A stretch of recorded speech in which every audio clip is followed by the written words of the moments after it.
O terceiro exemplo que nós temos é Daniel.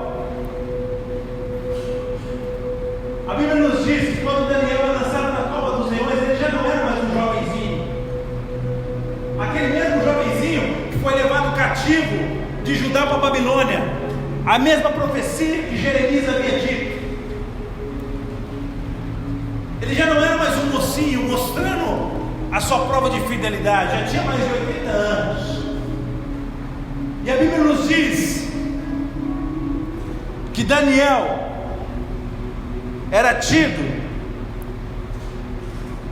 como um dos 3 presidentes que foi instituído pelo governador Ciro. Isso é muito interessante, porque para Ciro governar todo aquele império, que era o maior império daquela época, estava muito difícil. Então ele levanta 3 homens para serem os homens que teriam abaixo de si supervisores, centenas de supervisores. E a Bíblia diz que desses 3 presidentes, Daniel era o que mais se destacava. E por se destacar tanto, o desejo do coração do rei era fazê-lo acima de todos os outros. E isso gera uma ciumeira entre aqueles homens, a ponto de eles armarem uma cilada para Daniel. Talvez você já conheça a história. Fazerem ele baixar um decreto do qual ele não poderia orar, ou adorar, ou se prostrar e fazer as suas orações diárias a Deus. As pessoas só poderiam orar em prol do imperador. Mas Daniel não estava nem aí para o decreto do rei, porque ele estava submisso àquele que é dono de todo o governo e de toda a terra.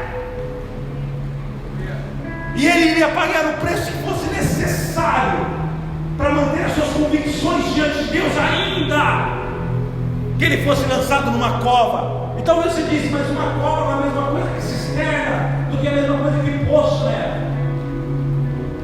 Na verdade é muito parecido, porque a palavra no original de cova é gob do hebraico, e ela vem de uma raiz de uma outra palavra do hebraico, que é gub.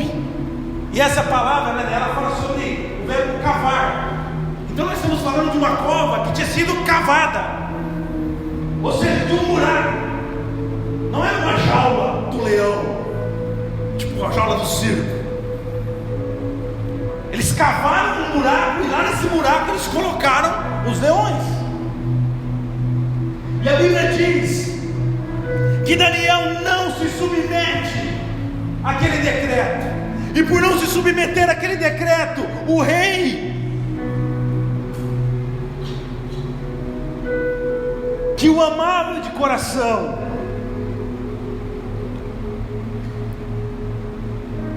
entre de todas as formas quebraram o seu decreto, porque Daniel era o homem mais próximo e chegado que ele tinha, e ele estava prestes a condenar o seu amigo à morte. A Bíblia diz que não havia saída para ele, por isso ele chama Daniel.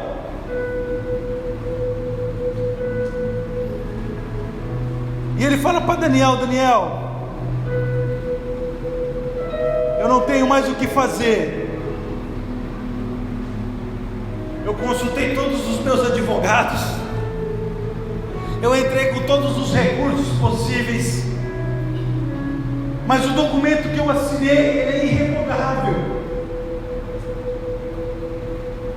A única coisa que eu posso te dizer agora é que o Deus a quem você serve, que esse Deus continuamente que você serve, que Ele possa te livrar, que eu, Daniel, que sou o Dário, o rei, o imperador do Império Persa, dos Medos e de toda essa região, eu não posso te livrar.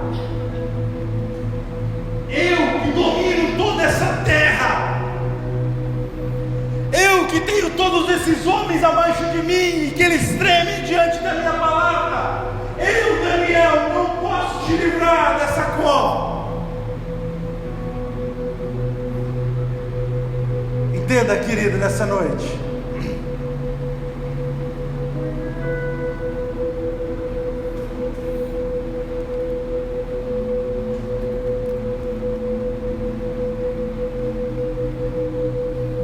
existem poços,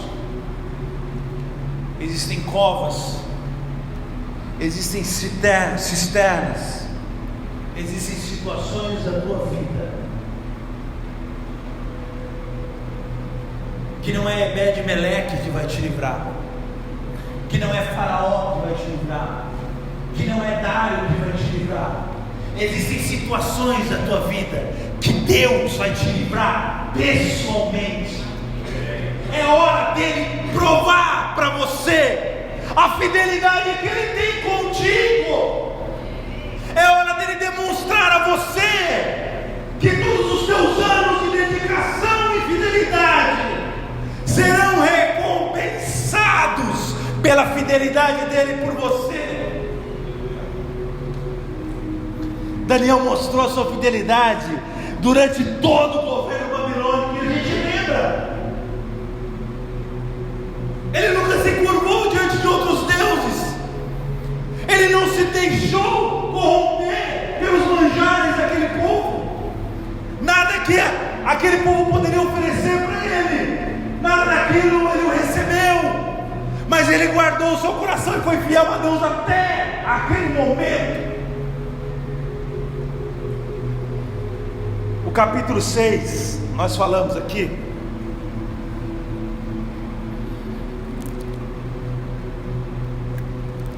começa apresentando Daniel, você pode ler na tua casa,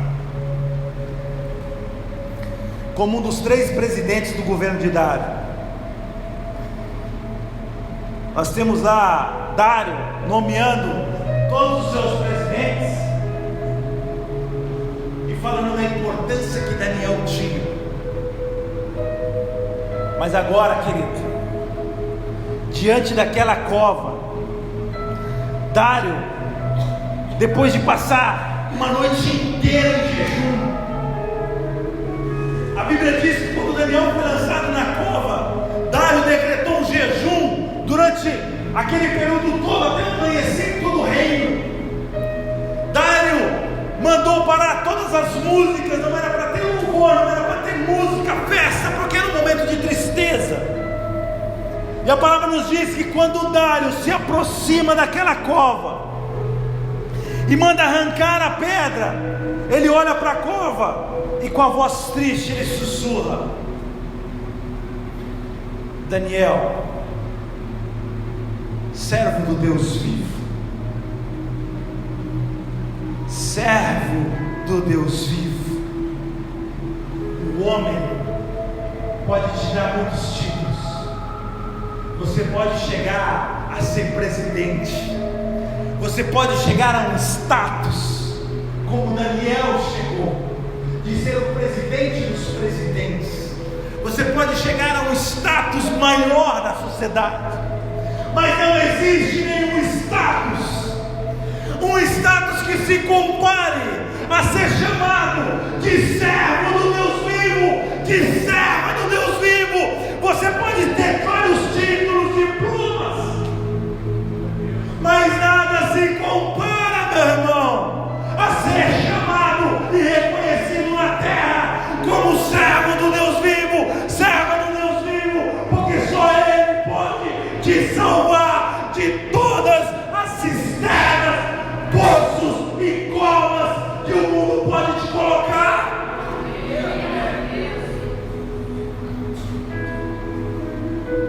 Não há nada, absolutamente nada, que se compare a ser reconhecido como servo do Deus vivo.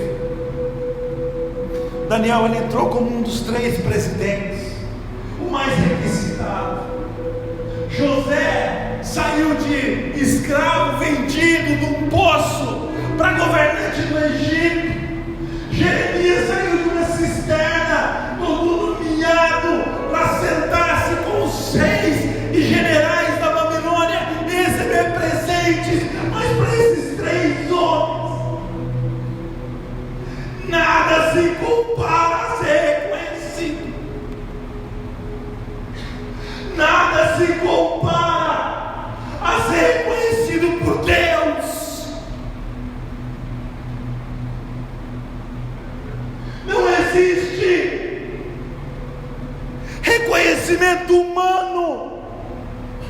Não existe governo humano que possa te dar um título maior e mais poderoso do que servo de Deus.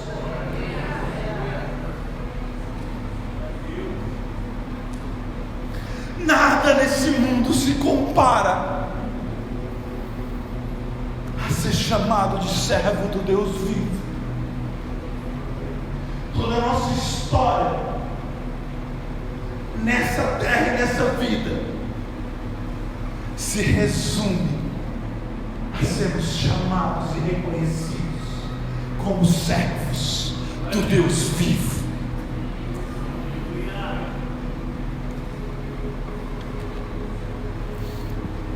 A Bíblia diz lá em Daniel capítulo 6, versículo 26, tem fácil aí? Daniel capítulo 6, versículo 26.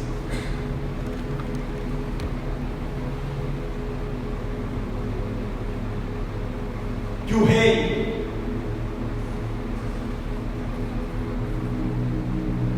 quando viu que o Deus vivo havia salvado Daniel, falou: com isso faço um decreto, pelo qual em todo o domínio do meu reino, todo o domínio do meu reino, os homens tremam e temam perante o Deus de Daniel, porque Ele é o Deus vivo e permanece para sempre, e o seu reino nunca será destruído, o seu domínio durará até o fim. É esse o Deus que eu e você servimos.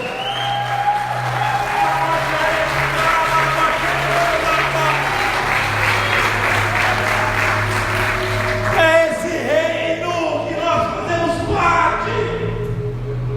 Esse é o nosso Senhor, o Senhor dos nossos sonhos,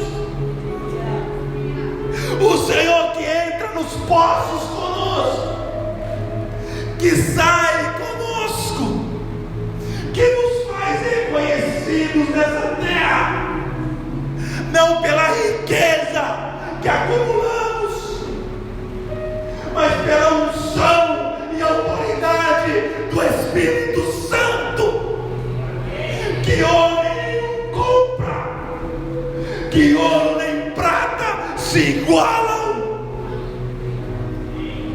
que título nenhum te dá, a não ser esse Deus que governa todas as coisas e permanece para sempre. Feche os teus olhos.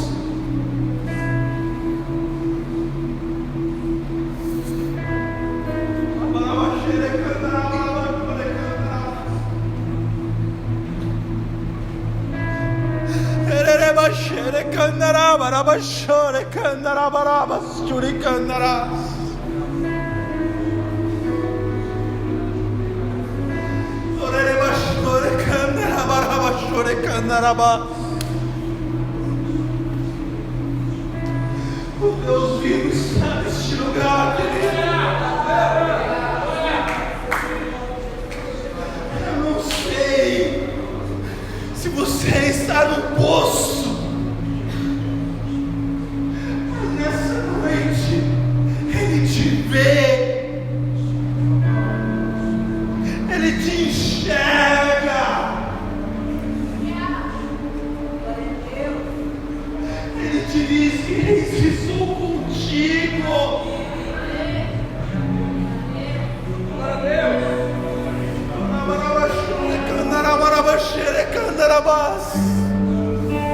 Servo do Deus vivo, você está aí, servo do Deus vivo, serva do Deus vivo, você está aqui nessa noite, servo do Deus vivo, você está aqui nesta noite.